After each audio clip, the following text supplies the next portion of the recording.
प्रिय ऐसो परम विचित्र। आज मेरे प्रभु बड़े सुंदर भाव के साथ में अपनी लीला को कर रहे हैं।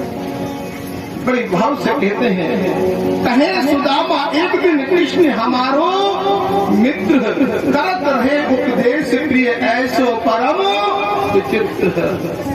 और अपनी बात को जब कहा तो सुदामा जी जो है, जिनकी जन्मभूमि पोरबंदर में हुई, सुदामा जी की जो जन्मभूमि वो पोरबंदर में हुई,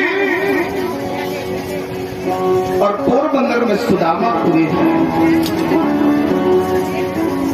और उसके पास में दौलतापुरी, दोनों गुजरात में। कहाँ पर है?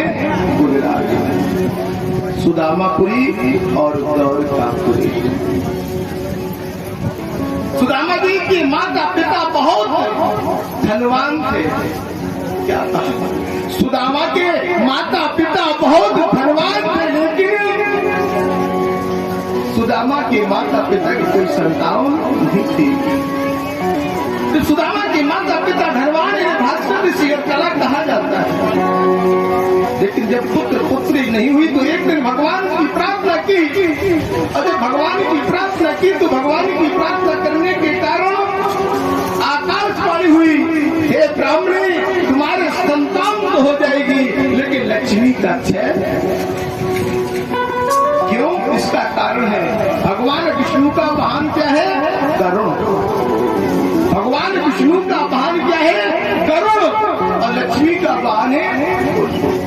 अगर नारायण से दोस्ती करोगे तो लक्ष्मी जी अपने आप गरुड़ पे बैठ करके आ जाएंगी, और अगर लक्ष्मी से दोस्ती करोगे तो गरुड़ जी नहीं आएंगे। फिर कैसे?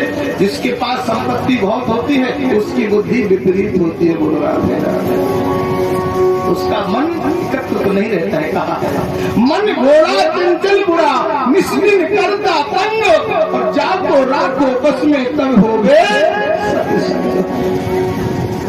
आज जिसने कहा कि अगर आकाशवाणी सुनी है तो तुम्हारे पुत्र तो हो जाएगा, लेकिन लक्ष्मी सारा।